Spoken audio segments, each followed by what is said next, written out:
আর আল্লাহ রাব্বুল আলামিন মওত যে আমাদের জন্য রেখে দিয়েছে, মরতে একদিন কিন্তু সকলকে হবে। মওত ছাড়া কেউ রেহাই পাবে না।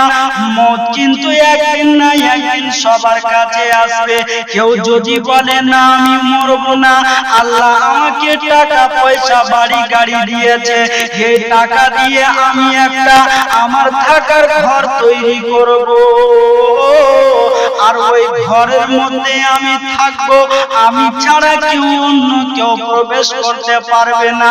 আপনি কাচের ঘর তৈরি করেন, যে আপনি ইটের ঘর তৈরি করেন, বা আপনি সোনা দিয়ে ঘর তৈরি করেন, বাবা মওত কিন্তু সেখানে গিয়ে হাজির হয়ে যাবে। আল্লাহর অর্ডার রয়েছে, আল্লাহ ফেরেশতাকে যখন আল্লাহ রাব্বুল আলামিন হুকুম করে দিবেন, যাও ফেরেশতা যাও অমুক গ্রামে যাও, অমুক শহরে চলে যাও, যাও অমুকের রূহখানাকে কবজ করে নিয়ে আসো, যাও তার জানকে কবজ করে নিয়ে আসো। আল্লাহর ফেরেশতা করে বাবা এসে হাজির হয়ে যাবে, আর আমার আপনার রূহকে কবজ করে নিয়ে যাবে। যাবে না? যাবে। কেউ যদি বলে না আমার কাছে মওত আসতে পারে না, না বাবা, এটা আমাদের ভুল ধারণা। কেননা আল্লাহ রাব্বুল আলামিন হযরতে দাউদ আলাইহিস সালাম, আল্লাহর পয়গম্বর, জিনাকে আল্লাহ রাব্বুল আলামিন এত বুদ্ধি দিয়েছেন, এত দিমাগ দিয়েছেন বাবা, ওই দিমাগে ওই বুদ্ধিতে তিনি একটা তিনার থাকার ঘর তৈরি করেছিলেন, তিনি একটা তিনার বাসা তৈরি করেছিলেন। আর ওই ঘরের মধ্যে হযরতে দাউদ আলাইহিস সালাম বলেন, বাবা আমি একটা ঘর তৈরি করব, ওই ঘরের মধ্যে আমি ছাড়া অন্য কেউ প্রবেশ করতে পারবে না, আমি ছাড়া কেউ অন্য কেউ ওই ঘরের মধ্যে ঢুকতে পারবে না।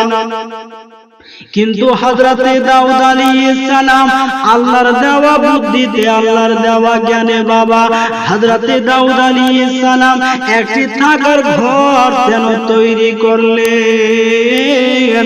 আর ঘর তৈরি করার পরে ওই ঘরের মধ্যে হযরতে দাউদ আলাইহিস সালাম যেন বাবা থাকতে লাগলেন।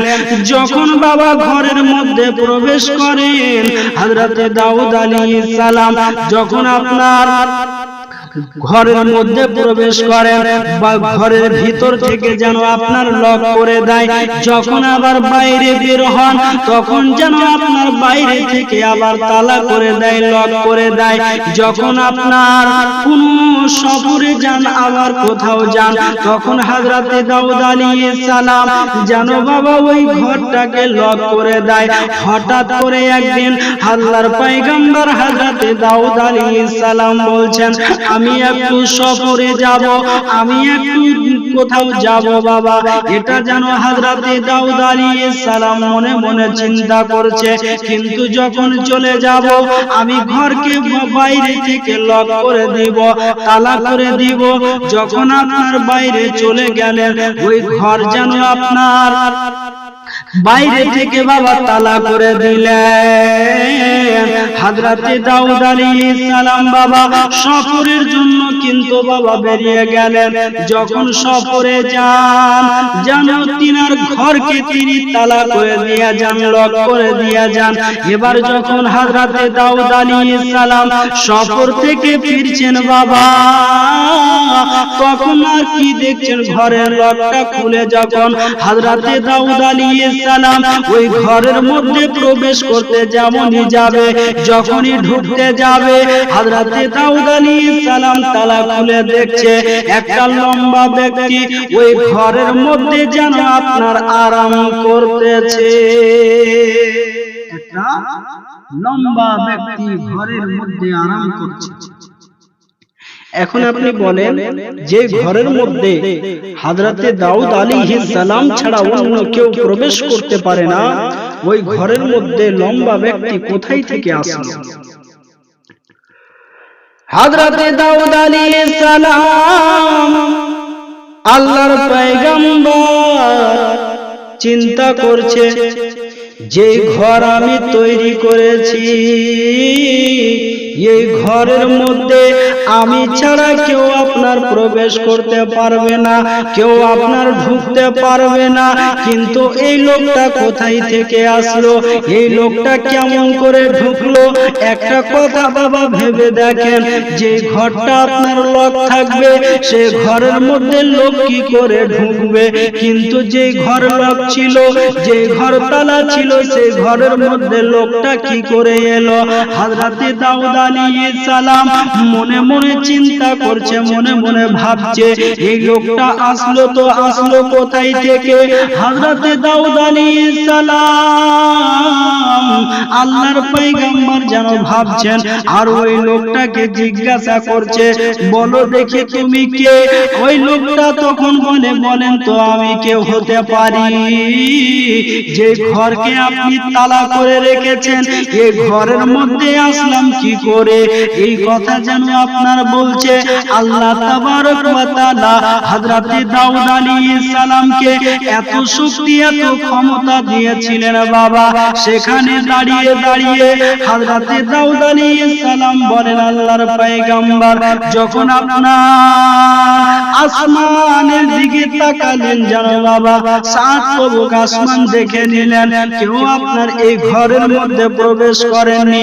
জমিনের দিকে তাকালেন, জমিনের দিকে আপনার তাকিয়ে দেখছেন যে না, আমার ঘরের মধ্যে কেউ প্রবেশ করেনি।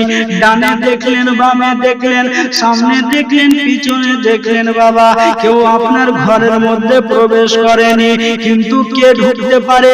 কে আপনার ঘরের মধ্যে আসতে পারে? হযরতে দাউদ আলাইহিস সালাম বলছে, আমি সব কিছু দূরে দেখলাম, খুঁজে দেখলাম, কেউ আমার ঘরের মধ্যে আসতে পারেনি। একমাত্র মালিকুল মউত ছাড়া এই ঘরের মধ্যে কেউ আসতে পারবে না। হযরতে দাউদ আলাইহিস সালাম আল্লাহর পয়গম্বর বলেন, বাবা শুনো শুনো শুনো, তুমি অন্য কেউ হতে পারো না। যে ঘরের মধ্যে মালিকুল মউত ছাড়া কেউ আপনার এই ঘরের মধ্যে আসতে পারবে না। তবে তুমি আর অন্য কেউ না, তুমি হচ্ছো মালিকুল মউত। জোরে বলুন আল্লাহ। তুমি হচ্ছো মালিকুল মউত, যে ঘরের মধ্যে অন্য কেউ আসতে পারবে না। আমি আল্লাহর দেওয়া বুদ্ধিতে, আল্লাহর দেওয়া জ্ঞানে আমি নিজের থাকার ঘরটা যে আমি তৈরি করেছি, এই ঘরের মধ্যে আমি ছাড়া অন্য কেউ আপনার এই ঘরের মধ্যে প্রবেশ করতে পারবে না। তুমি অন্য কেউ হতে পারো না, তুমি হচ্ছো মালিকুল মউত। আজিজানে মুহতারাম, তো মউত আমার আপনার নিকটে এসে হাজির হয়ে যাবে। যতই আমরা ভাবি না কেন যে আমার কাছে মউত আসতে পারবে না, আমি মরবো না, এটা আমার আপনার ভুল ধারণা। আপনি গাড়ি বাড়ি টাকা কামিয়ে রাখতে পারেন, কিন্তু আল্লাহ পাকের যেই দিন ওয়াদার হয়ে যাবে, আল্লাহর ফেরেশতা এসে আমার আপনার রূহকে কবজ করে নিয়ে যাবে। আল্লাহ যেই দিন হুকুম করে দিবে যে যাও ফেরেশতা অমুকের বাবার রূহকে কবজ করে নিয়ে আসো, অমুকের মায়ের রূহকে কবজ করে নিয়ে আসো, অমুকের ভাইয়ের রূহকে কবজ করে নিয়ে আসো, সেই দিন কিন্তু আল্লাহর ফেরেশতা এসে আমার আপনার কাছে হাজির হবে আর আমার আপনার রূহকে কবজ করে নিয়ে চলে যাবে। আজিজানে মুহতারাম, তাই যে নবী আমার আপনার জন্য কান্না করেছে, ওই নবীর মহব্বতকে অন্তরের মধ্যে রাখুন।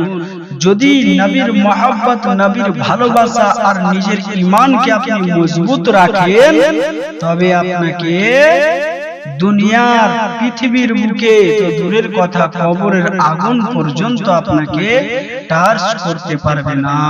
আজিজানে মুহতারাম, অতএব আমাদের সকলকে ভুল পথ থেকে, ভুল রাস্তা থেকে দূরত্ব হতে হবে আর নিজের মওতকে স্মরণ করতে হবে যে মওত আমার আপনার নিকটে একদিন এসে হাজির হবে। সেই দিন আমরা রবকে জবাব কি করে দেব?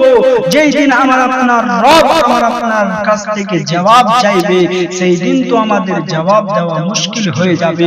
সেই দিন তো হয়তো আমরা কারো বেমানি করে খেয়েছি, হয়তো আমরা কারো চুরি করে খেয়েছি, হয়তো আমরা কারো ডাকাতি করে খেয়েছি, হয়তো আমরা মাকে বাবাকে কষ্ট দিয়েছি। আয় আল্লাহ, আজ আমি আপনার দরবারে যে এসেছি, ওগো আল্লাহ, আমি দিল থেকে তওবা করছি। আমি আজ থেকে চুরি করা বাদ দিয়ে দিলাম, আজ থেকে আমি জিনা করা বাদ দিয়ে দিলাম, আজ থেকে আমি হয়তো শরাব পান করছিলাম, জুয়া খেলছিলাম, আল্লাহ আমি সমস্ত কিছুকে ত্যাগ করে দিলাম।